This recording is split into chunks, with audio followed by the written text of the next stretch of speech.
Bonjour à tous nos auditeurs et abonnés dont le nombre s'accroît au fil de la découverte de la radio qui démocratise la politique. Bienvenue à la dernière de cette semaine de Presse Politique, la revue de l'actualité politique du Cameroun dans la presse quotidienne sur votre radio digitale Ligne de Front. Dakole Daïsala raconté par le fils. Le quotidien Le Jour revient sur un compte rendu de la dédicace à la Fondation Mouna le 26 novembre dernier de l'ouvrage intitulé Au nom du Père, pérennisation de l'esprit républicain, paru aux éditions Namaria dont l'auteur est Daïsala Chigana Tassi. Le fils de Dakole Daïsala, ancien ministre d'État de regrettée mémoire et fondateur du parti politique MDR, entendé Mouvement pour la défense de la République, était une curiosité pour les férus de la lecture à l'occasion de la dédicace du dit livre. Pour le journal d'Aman Mana, je cite, Au nom du Père, pérennisation de l'esprit républicain est une œuvre autobiographique en 3 parties subdivisée en 27 chapitres sur 268 pages bien encollées où l'auteur se raconte et à travers lui son père qui a marqué l'histoire politique du Cameroun. Fin de citation. Le fils du père, Daïsala Chigana Tassi, réussira-t-il à relever le défi de bien tenir le testament politique du père,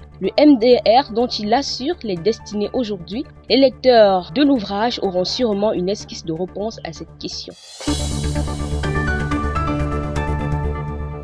La situation sécuritaire du Cameroun au scanner. Le ministre délégué auprès de la présidence de la République chargé de la défense, Joseph Betty Assomo, a présidé une réunion d'évaluation hier, 28 novembre 2024, en présence de plusieurs responsables. Le quotidien Mutation parle de fête de fin d'année en toute sécurité. Le ministre de la Défense instruit une vigilance accrue et une protection du territoire national. Pour le quotidien Le Jour, pour le ministre de la Défense, un accent particulier doit être porté sur les actions de prévention contre la criminalité routière, le suivi étroit des poches de mécontentement social, le contrôle des mouvements des personnes et des biens, la proactivité dans toute prise en compte des remous sociaux, l'anticipation dans la gestion des catastrophes d'origine humaine et naturelle, la lutte acharnée contre la violence urbaine et rurale. Alors que le ministère de la Défense veut rassurer les Camerounais, l'œil du Sahel de ce 29 novembre annonce 19 morts dans le naufrage d'une pirogue à Darak dans la région de l'extrême nord du Cameroun. Comme quoi, les sécurocrates ont du pain sur la planche. Cameroun Tribune a su bien insister en parlant de vigilance de tous les instants concernant la sécurité des Camerounais après la réunion d'évaluation du MINDEF.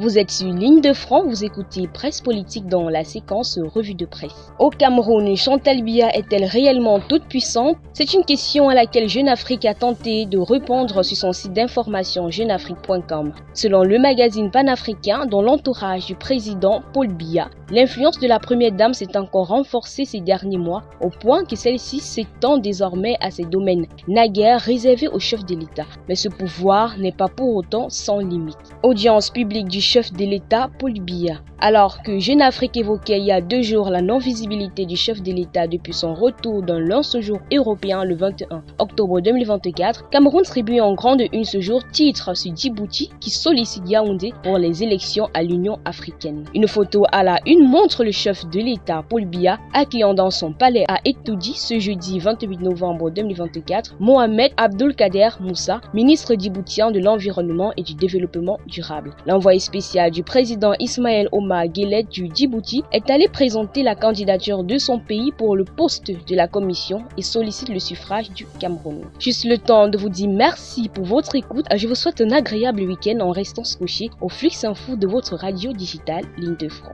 Et Christelle à la présentation.